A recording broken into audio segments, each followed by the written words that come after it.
같이 기도하고 말씀 생각하십시다. 하나님 아버지 감사합니다.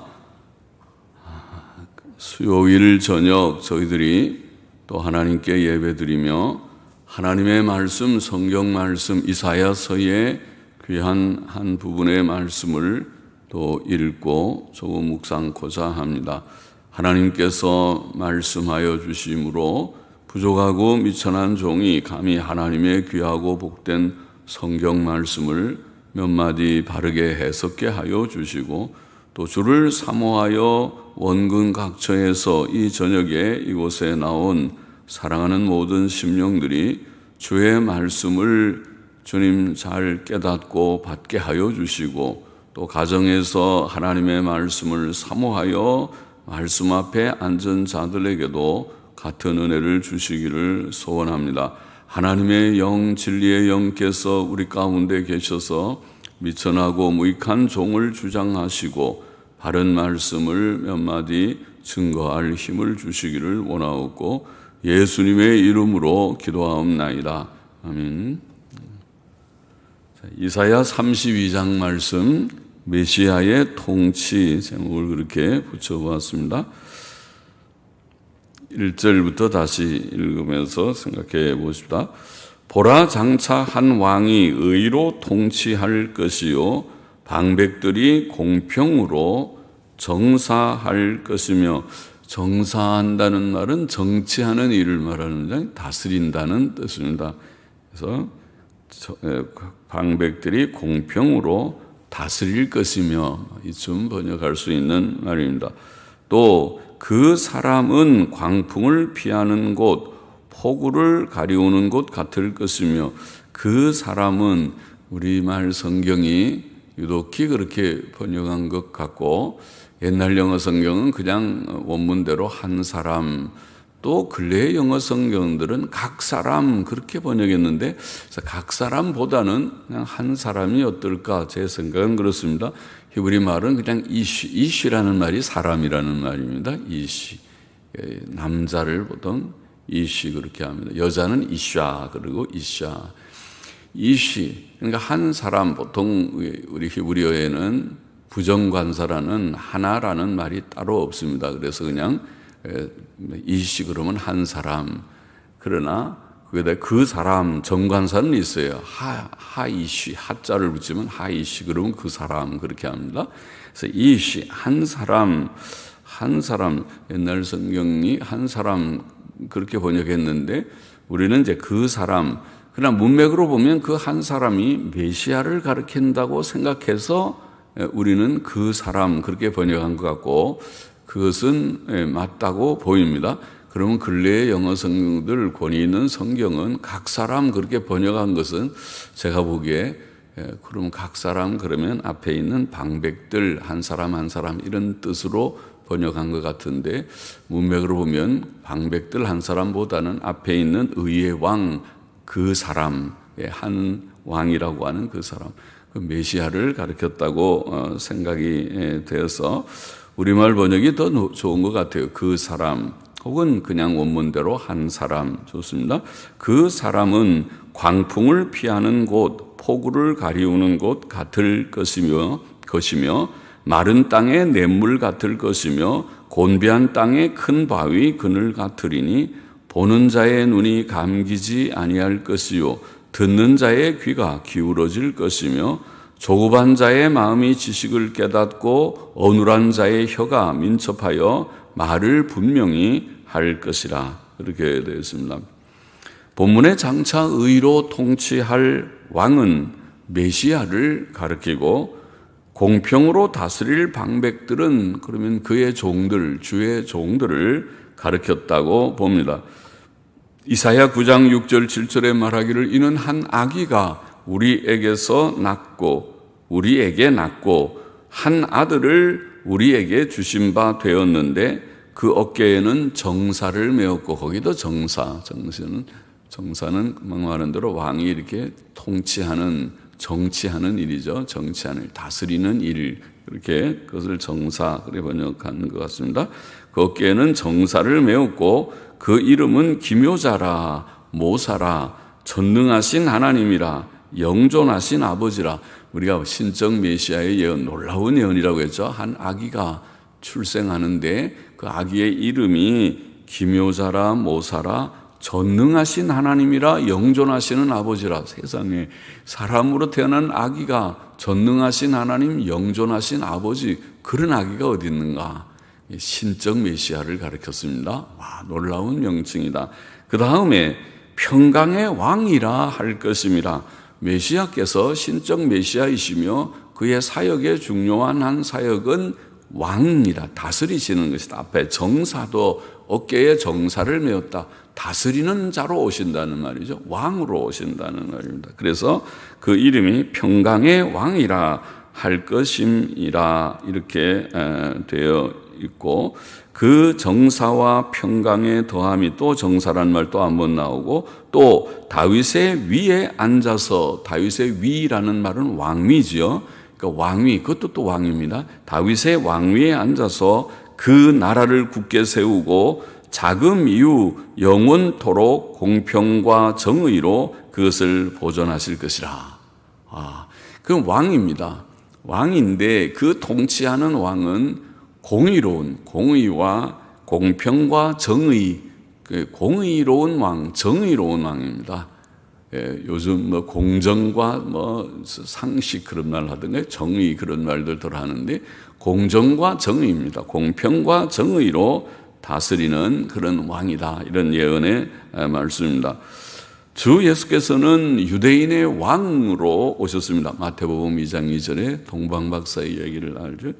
그는 십자가의 죽으심으로 우리를 위해 의를 이루셨고, 로마서 10장 4절 말씀, 또 장차 의의 심판자로 다시 오실 것을 우리가 알고 있습니다.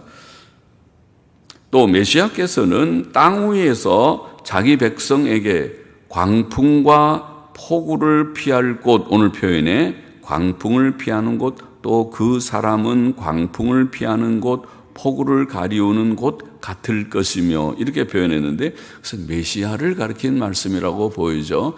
단순히 방백들 중에 한 사람의 근래의 영어 번역처럼 각 사람, 이치라고 번역했던가요? 이치, 각 사람, 그렇게 번역할 것이 아니고 그 사람, 잘 번역한 것 같다고 했죠.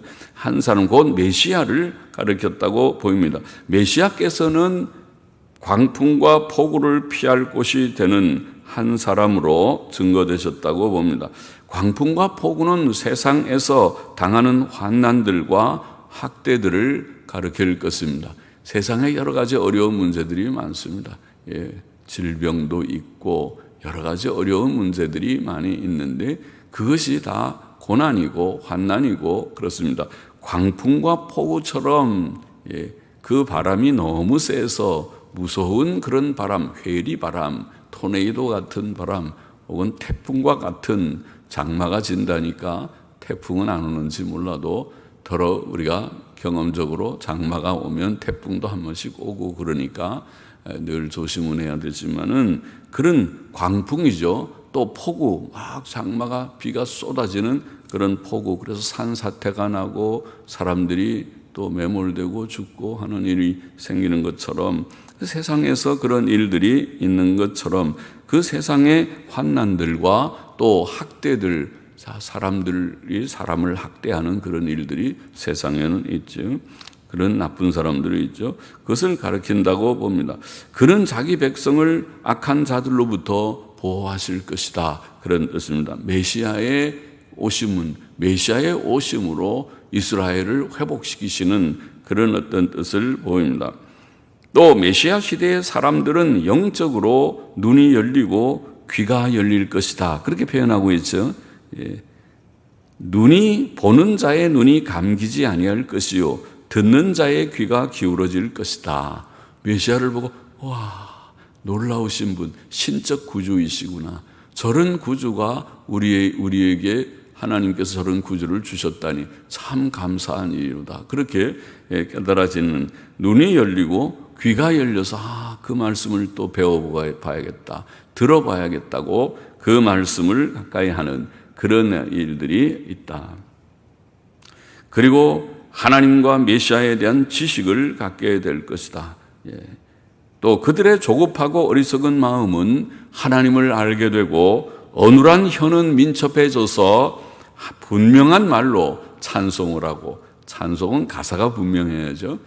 분명한 말로 찬송을 하고, 또 기도를 할 때도 중언부언하지 아니하고 똑똑하게 내가 무엇을 감사하고 무엇을 내가 고백을 하고 또 무엇을 간구하는지 똑똑하게 정신을 차려서 내가 이런 것이 내게 필요합니다. 그렇게 알아야 되죠. 기도할 때 횡설수설하면 안 되죠. 자식이 부모한테 와서 뭐를 요청한다고 하면서 이 얘기 저 얘기 막 횡설수설하면은 데리고 병원으로 갈 것입니다. 애가 실성했나 왜 그런가. 정신이 바른 사람은 똑똑하게 이것은 이렇고 저것은 저렇고 또박또박 차근차근하게 자기가 무엇을 지금 말하는지 왜 말하는지 그렇게 분명하게 말할 수 있어야겠죠. 그처럼 우리가 하나님을 찬송하고 기도하고 또 전도를 할 때 분명하게 내용을 말할 수 있는 그런 일이 있을 것이다. 메시아 시대에 있을 것이다. 5절 보십시다. 어리석은 자를 다시 존귀하다 칭하지 아니하겠고 존귀하다 혹은 고상하다, 나디브라는 말은 노블, 고상하다 그런 말입니다. 어리석은 자를 다시 고상하다, 존귀하다 혹은 고상하다 칭하지 아니하겠고 괴율한 자를, 여기에 괴율한 자, 킬라이라는 우리 말은 악당입니다. 악한, 명사로 말이죠. 악한, 그는 악한 사람을 우리가 말하기를 악한, 또 무례한 이런 한자를 붙이죠. 그는 형용사 한자가 아니라 명사로서 악한 자들을 악한, 무례한, 또 악당 그렇게 말하는 그것이 킬라이라는 히브리 말이고 영어 성경도 그렇게 번역했을 것입니다. 괴율한 자, 악당이죠. 악당을 다시 정대하다, 악한 사람들을 정대하다라는 말은 너그럽다는 말인데 악당들, 악한들, 무례한들을 우리가 저 사람 참 너그러운 사람이야 그렇게 말하지 않죠. 그러면 무법천지죠. 세상에 좋은 사람은 좋다고 그러고 나쁜 사람은 나쁘다고 말해야 되는데 나쁜 사람 보고 저 사람 참 좋다고 아주 그냥 좋다고 그렇게 말하면 정말 혼란스럽죠. 이게 뭐가 좋고 뭐가 나쁜지 이렇게 혼란스러울 수가 있는가. 사회가 그럴 수가 있죠. 그러나 정신을 딱 차려서 옳고 그른 것을 분명하게 분별해서 옳은 것은 옳다 그러고 그른 것은 그르다 그렇게 말할 수 있는 이게 제정신입니다. 제정신입니다. 친한 사람이라고 무조건 옳은 것도 그르다 그러고 그런 것도 옳다 그러고 그러면 안 되는 것이죠. 재판도 그런 식으로 하는 사람들은 하나님께서 보시고 너 나쁜 재판관이로구나, 불의한 재판관이다 그러실 거예요. 사람들도 마찬가지로 옳은 바른 판단을 해야지 바른 사람이 되지, 바른 인격이 되는 것이지 옳고 그름을 판단하지 못하는 사람은 바른 사람이 아니에요. 바른 인격자가 아니고 또 더더욱이 교회의 직분자가 그렇게 되면 큰일이죠. 교회는 세상을 판단할 수 있는 그런 자들이어야 모임이어야 하는데 교회의 직분자들이 옳고 그른 그런 시시비비를 분명하게 하지 못한다면 되겠습니까? 그래서 바르게 우리가 판단해야 되겠죠. 너그럽다 말하지 아니하리니. 그러니까 메시아 시대에는 사람들이 어리석은 자들을 고상하다고 말한다거나 악당을 너그럽다고 말하지 않을 것이다. 분명하게 옳고 그름을 분별해서 말하게 될 것이다. 감사하죠. 그렇게 되고 그런 분별력을 하나님이 다 주의 참된 백성들에게 종들에게 주시기를 바랍니다. 6절 7절 보십시다. 이는 어리석은 자는 어리석은 것을 말하며 그 마음에 불의를 품어 간사를 행하며, 간사라는 말은 불경건 이런 뜻입니다. 간사라고 번역한 말은 불경건을 행하며, 불경건하다는 말이죠. 패역한 말로 여호와를 거스르며, 패역한 말 혹은 잘못된 말로 여호와를 거스르며, 줄인 자의 심령을 비게 하며 목마른 자의 마시는 것을 없어지게 함이며, 괴울한 자는 그 그릇이 악하여 그 그릇 혹은 그 무기들, 그 기구들 이런 뜻인데 무기들, 기구들을 이 악한 계획을 베풀어 거짓말로 가련한 자를 멸하며 빈핍한 자가 말을 바르게 할지라도 그리함이오니와. 자, 어리석은 자들, 악한 자들의 행위를 여기에 묘사하고 있습니다. 어리석은 자는 어리석은 것을 말하고 마음에 불의를 품고 불경건한 일을 행하고 잘못된 말로 여호와를 거스르며 굶주린 자의 심령을 비게 하고 목마른 자의 마시는 것을 없어지게 할 것이다. 어리석은 자들, 악한 자들의 행위죠. 그러나 그렇게 하지만은 그러나 고명한 자는 8절에 고명한 자 나디브라는 말은 앞에서도 언급했죠. 고상한 약간 어리석은 자를 존귀하다 5절에 말한 그 단어입니다. 나디브는 고명한 자, 나디브 고상한 자는 고명한 자, 고명도 뭐 비슷한 뜻이겠죠. 고명하다. 많이 우리가 지금 어떤 때는 씁니까? 고명보다는 고상한이라는 말을 더 많이 쓸 것 같아 보이는데 고상한 자는 고명한 일을 도모하나니 그는 항상 고명한 일에 서리라. 고상한 자는 고상한 일을 도모하고 고상한 일에 서고 고상한 일을 한다는 말이죠. 고상한 자라는 말은 경건하고 의롭고 선한 자를 가리킨다고 보입니다. 그것이 고상한 자죠. 성경에서 고상한 자는 도덕성이 있는 자죠. 경건과 도덕성이 있는 자. 하나님을 경외하고 또 하나님의 계명대로 의롭고 선하게 사는 그 자가 고상한 자죠. 고명한 자입니다. 고상한 자입니다. 참된 성도들은 고상한 자가 되어야 한다는 것을 보이는 말씀이죠. 우리는 어리석은 자, 악한 자 앞에서 언급한 마음에 불의를 품고 불경한 일을 행하고 잘못된 말로 여호와를 거스리고 굶주린 자의 심령을 비게 하고 목마른 자의 마시는 것을 없어지게 하고 참 악한 악당들이네. 악한 무례함들이라. 그런 자가 되지 말고 고상한 자가 되어야 할 것이다. 이 고상한 자들은 의와 불의, 선과 악을 잘 구별해서 의와 선을 택하고 우리는 의롭게 살리라, 선하게 살리라. 그게 바른 고상한 자죠. 선악 판단이 흐리고 혼란스러움은 고상한 사람이 될 수가 없죠. 의와 선을 택하고 행하는 자들이 되어야 하겠습니다. 고상한 자가 되어야 하겠습니다. 9절 보십시다. 너희 안일한 부녀들아 일어나 내 목소리를 들을지어다. 너희 염려 없는 딸들아 내 말에 귀를 기울일지어다. 너희 염려 없는 여자들아 1년 남짓이 지나면 너희가 당황하여 하리니 혹은 곤란하리니 곤란한 일을 당한단 말이죠. 곤란하리니 포도 수확이 없으며 열매 거두는 기한이 이르지 않을 것임이니라. 추수 때가 되는데 포도 수확을 하지 못하고 열매를 거두어야 1년 먹고 살 것인데 열매를 거둘 수가 없다. 수입이 없다는 것입니다. 소득이 없어질 것이다. 걱정이다. 그렇게 될 것이다. 너희 안일한 여자들아 떨지어다. 너희 염려 없는 자들아 당황하여 할지어다. 옷을 벗어 몸을 드러내고 배로 허리를 동일지어다.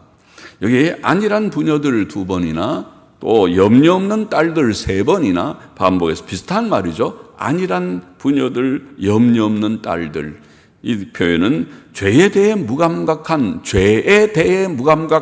이스라엘 백성을 가리켰다고 봅니다. 안일한 이스라엘 백성은 오래지 않아서 1년 남짓이 지나면 표현했죠. 오래지 않아서 큰 곤란을 당할 것이다. 큰 곤란을 당할 것이다. 그렇게 예언하고 있습니다. 그들은 포도 수확이 없을 것이며 열매를 거두지도 못할 것입니다. 그들은 옷을 찢어 몸을 드러낼 것이며 배로 허리를 동이며 슬퍼하고 탄식할 것이다. 12절 보십시다. 좋은 밭을 위하며 열매 많은 포도나무를 위하여 가슴을 치게 될 것이니라. 형극과 진려가 형극과 진려, 형극은 가시들과 진려는 찔레도 가시 종류죠. 형극과 진려 혹은 가시들과 찔레들이 내 백성의 땅에 나며 희락의 성읍 기뻐하는 모든 집에 나리니 대저 궁전이 패한 바 되며 인구 많던 성읍이 적막하며 산과 망대가 영영이 굴혈이 되며 들나귀에 즐겨하는 곳과 양떼에 풀 먹는 곳이 될 것임이니와. 사람들은 좋은 밭에 곡식을 얻지 못하고 열매가 많던 포도나무에 수확도 얻지 못함으로 가슴을 치며 슬퍼할 것이다. 그렇게 되어 있습니다. 좋은 밭을 위하며 열매 많은 포도나무를 위하여 가슴을 치게 된다는 말은 좋은 밭에서 전에는 좋은 곡식을 많이 수확하고 또 포도나무에서 많은 열매를 따서 그래서 포도주도 많이 준비하고 그래야 그들의 좋은 음료수가 되고 하겠죠. 곡식으로 우리가 빵을 해먹고 또 포도주로 또 음료수로 마시고 그렇게 하는 것이 일상생활이었겠죠. 그런데 그렇게 하지 못하기 때문에 곡식도 부족하고 포도주도 부족하기 때문에 가슴을 치며 슬퍼할 것이다. 그렇게 표현하고 있습니다. 전에 기쁨이 넘쳤던 성읍들은 이제 적막하기만 하고 그렇게 표현했습니다. 희락의 성읍, 기뻐하던 모든 집이 다 내 백성의 땅에 형극과 가시들과 진레가 다 나서 그래서 이제 모든 즐거움이 쇠해질 것이다. 적막하게 될 것이다. 인구 많던 성읍이 적막하며 산과 망대가 영영이 굴혈이 되며 전에 기쁨이 넘쳤던 성읍이 이제 적막하게 되고 가시덤불과 찔레가 나고 들나귀가 뛰놀고 양떼가 풀을 먹는 황폐한 곳이 될 것이다. 그런 예언의 말씀이죠. 15절 보시다. 필경은 위에서부터 성신을 우리에게 부어주시리니 광야가 아름다운 밭이 되며 아름다운 밭을 삼림으로 여기게 되리라. 필경은 하는 말은 지금 이게 15절에 있는 말씀의 뜻은 앞에 지금 이게 하나님의 심판, 하나님의 재앙의 말씀이 요때까지 다시 번역을 하면 영어 성경들은 전부 옛날 성경이나 근래 성경이나 한결같이 번역을 하기를 위에서부터 성령을 우리에게 부어주시며 광야가 아름다운 밭이 되며 아름다운 밭을 삼림으로 여기게 될 때까지 그러하리라. 이렇게 번역했습니다. 할 때까지. 우리는 필경은 그러니까 지금 이 하나님의 재앙이 어떻게 성령께서 오셔서 회복을 주실 때까지 재앙이 올 것이다. 그러면 재앙의 끝에 성령의 강림과 회복의 그런 시대가 열리게 될 것이다. 그 말이죠. 다시 영어 성경의 원문의 번역을 보면 위에서부터 성령을 우리에게 부어주시기까지입니다. 사실은 부어주시며 그렇게 부어주셔서 그 결과로 광야가 아름다운 밭이 되고 아름다운 밭을 삼림으로 여기게 될 때까지 그러하리라. 뭐가 그러하리라? 이게 모든 성읍이 황폐하게 되고 적막하게 되고 모든 곡식을 이제 수확하지 못하고 포도주 열매도 수확하지 못하는 그런 일이 재앙이 오게 될 것이다. 그런 말이죠. 황폐한 이스라엘 땅은 메시아의 오심으로 회복될 것입니다. 메시아가 오시기까지 황폐하게 있다가 메시아의 오심으로 회복될 것입니다. 광야가 아름다운 밭이 되며 아름다운 밭은 삼림과 같이 여기게 될 것이다. 그렇게 표현합니다. 메시아께서 오실 때 하나님께서는 자기 백성에게 특히 성령을 부어주실 것이다. 그 예언이 여기에 나와 있습니다. 이사야 32장 15절에 필경은 위에서부터 성신을 우리에게 부어주시리니 하나님께서 성령을 부어주시기까지 지금 황폐함이 있을 것이다. 이 황폐함은 하나님께서 성령을 부어주심으로 회복되게 될 것이다. 그런 말씀입니다. 성령의 강림의 예언이 이사야 32장 15절에 이처럼 나와 있습니다. 이 말씀은 선지자 에스겔의 책에서도 비슷하게 나와 있습니다. 에스겔 36장 27절에 보면 거기에도 마찬가지로 메시아 시대, 새의 그 시대가 올 것인데 그 새 시대가 오는 것을 묘사하면서 그 새 시대를 성령의 강림의 말씀을 거기에 한 것입니다. 에스겔 36장 27절인데 거기 보면 내 신을 너희 속에 두어 너희로 내 율례를 행하게 하리니 너희가 내 규례를 지켜 행할지니라. 에스겔 36장 잠깐만 가보십시다. 에스겔 36장 25절부터 보면 이렇게 되어 있죠. 맑은 물로 너희에게 뿌려서 너희로 정결케 하되 곧 너희 모든 더러운 것에서와 모든 우상을 섬김에서 너희를 정결케 할 것이요. 사죄의 역사죠. 신약 시대에 주시는 사죄의 은혜, 죄 용서의 은혜와 26절에 또 새 영을 너희 속에 두고 새 마음을 너희에게 주되 이것은 심령의 변화, 중생의 은혜입니다. 신약 시대에 주신 은혜죠. 중생의 새 영을 너희 속에 두고 새 마음을 너희에게 주되 너희 육신에서 굳은 마음을 제하고 부드러운 마음을 줄 것이며 중생에서 심령의 변화가 일어나게 할 것이고 그리고 27절에 또 내 신을 너희 속에 두어 그것은 성령의 강림을 말씀합니다. 내 신을 너희 속에 두어 너희로 내 율례를 행하게 하리니 성령께서 오심으로써 그 결과가 계명 순종을 하게 하신다. 성령께서 오셔서 하신 가장 중요한 일은 바로 성화입니다. 성화입니다. 성령께서 오셔서 다른 기적을 행하는 것이 중요한 것이 아닙니다. 성령께서 오셔서 하시는 가장 중요한 일은 성령 내 신을 너희 속에 두어 너희로 내 율례를 행하게 하리니 성령 강림의 결과는 성화를 이루어서 성령의 열매를 맺는 그 변화되는 것이죠. 인격의 변화지요. 성숙이죠. 그게 성화죠. 성령께서 우리에게 오신 신약 성도의 특징은 성령의 인도함을 따라서 열매를 맺는 성화를 이루는 것이고 그래야 됩니다. 그래야 신약 성도죠.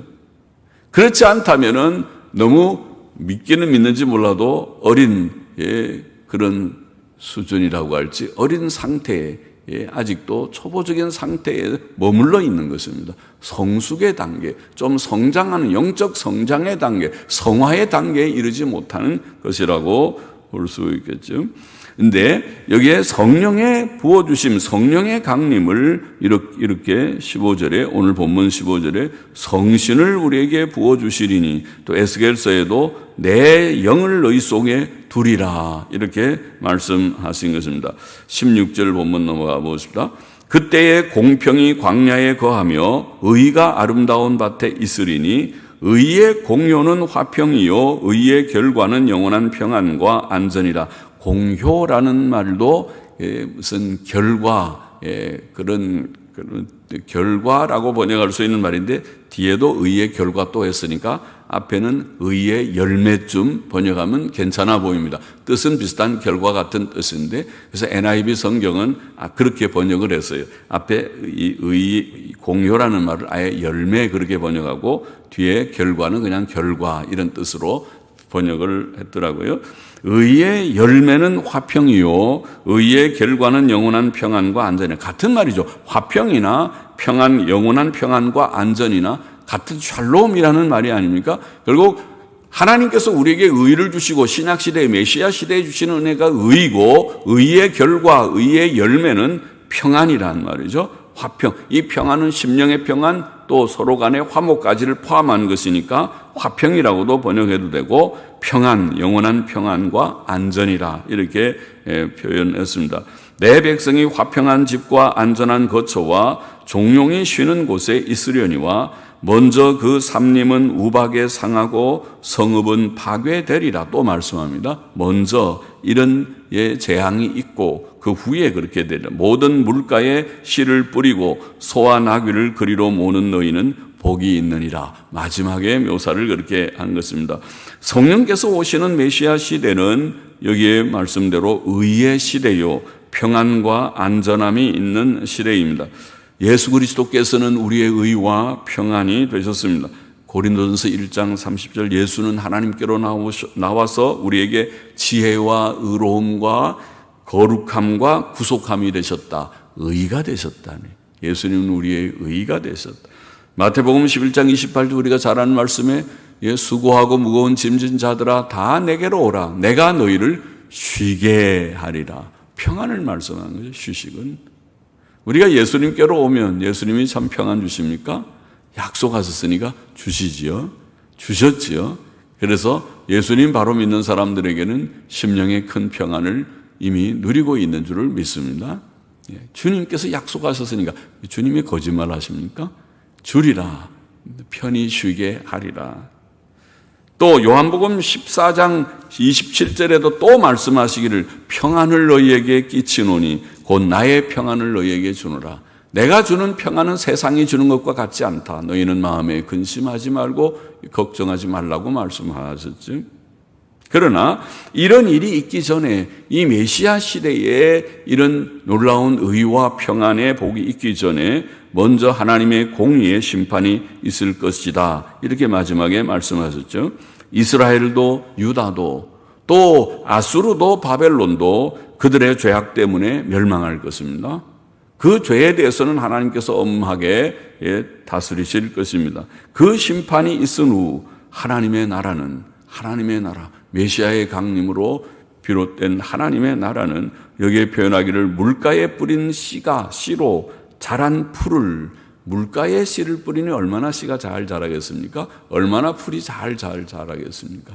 그 풀을 가축에게, 여기 보면 아까 뭐라고 그랬습니까? 소와 나귀를 그리로 모는 너희는 복이 있다. 소와 나귀를 이끌고 가서 자, 저 물가에 가서 풀을 뜯자. 그리고 그 시냇가에서 풀을 뜯는 모습, 평화롭고 아름다운 그런 그림이죠.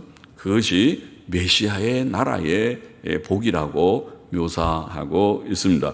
본장의 교훈을 우리가 좀 정리해 보십시다. 첫째로 본장에 예언된 의로 통치하실 왕은 바로 예수 그리스도이시다. 예수님께서 의의 왕이시다. 그 의로 통치하실 왕이 구약에 예언된 바로 그분이시다. 우리는 그를 영접하였고 그를 의지하였습니다. 그 안에 늘 거해야 되겠습니다. 예수님 안에 거하십시다. 주님 의지하면서 의의 왕이신 주님 안에 내가 늘 거하며 살리라. 그 의를 든든히 붙들고 살리라. 둘째로 여기 오늘 본문에 보면은 8절에 고상한 자는 고상한 일을 도모하나니 그는 항상 고상한 일에 서리라. 그렇게 번역했습니다. 고명한, 고상한. 우리는 악을 분별하고 고상한 삶을 살아야 할 것입니다. 그것을 보이고 있습니다. 이 세상은 선악이 뒤섞여서 혼란스러운 세상이고 세상에는 어리석고 불경건하고 악하고 거짓된 일이 많은 세상이다. 그래서 어리석은 사람들은 다 그렇게 살지만은, 그러나 고상한 사람들은, 성도들은 고상한 사람이 되어서 고상한 사람은 악을 정확하게 분별하고 이건 악이로구나, 악은 멀리하고 의와 선을 택하고 고상한 삶을 살아가는 자가 되어야 한다. 고상한 자가 되어야 된다. 좋은 말이죠. 고상한이라는 말이 너무 고상해서 우리에게는 잘 어울리지 않지만은, 그러나 하나님께서는 우리에게 기대하시는 것이 고상하게 살아, 고상하게 살아. 그렇게 어리석게 질 떨어지게 살지 말고, 쉽게 말하면 고상한 삶을 살라고 우리에게 요구하시고 교훈하시는 줄 믿습니다.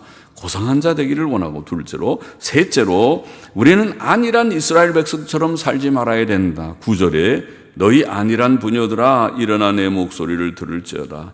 너희 염려 없는 딸들아 내 말에 귀를 기울일지다. 안일한 여자들, 부녀들, 염려 없는 딸들, 5번이나 2번, 3번에서 5번 비슷한 말이니까 5번이나 반복해서 말씀합니다. 안일함을 버리라는 거죠. 안일함이 뭔가요? 무감각한 거죠.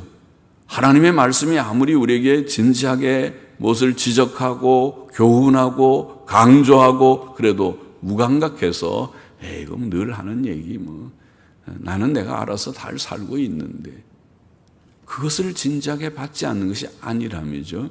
그래서 깨어있지를 못해요. 잠들어 있어요. 그렇게 되지 말고 안일하지 말아라. 안일한 이스라엘 백성들처럼 되다가 망할까 두려우니 그렇게 하지 말고 깨어서 깨어있는 생활을 하라.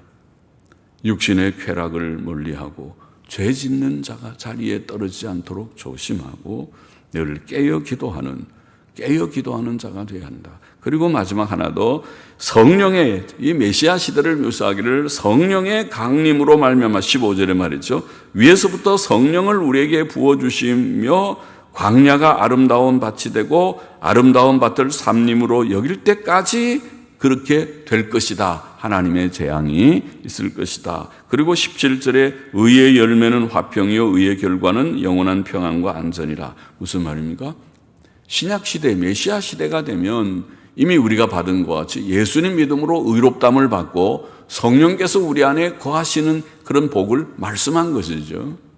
성령께서 오시는 시대가 되었다.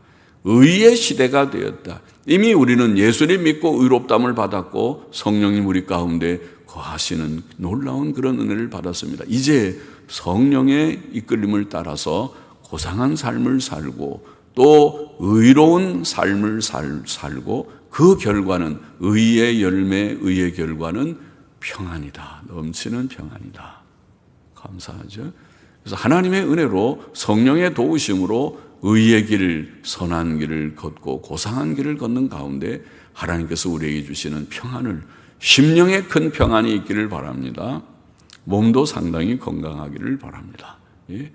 평안이 우리의 삶 속에 늘 풍성하게 경험이 되면서 살아가는 우리 모두가 되기를 심히 소원합니다. 기도하십시다. 하나님 아버지, 의의 왕이신 예수 그리스도를 우리에게 보내주셔서 예수님 믿고 구원받게 하시고 이제는 고상한 삶을 추구하는 자들이 되게 하여 주시고 안일한 삶을 이제는 멀리하는 저희들이 되게 하여 주시니 감사하며 하나님의 영 성령님께서 우리 가운데 계셔서 우리로 의의 길로 인도하시고 의의 결과인 평안을 우리에게 늘 공급하여 주시는 것을 감사합니다. 이 삶을, 이 놀라운 복된 삶을 신약 성도들에게 주신다고 오늘 이사야서에 예언하신 대로 오늘 우리가 조금 그것을 이미 맛보고 있는 줄 아오며 더 풍성하게 누리는 저희들이 되게 하여 주옵소서. 예수님의 이름으로 기도하옵나이다. 아멘.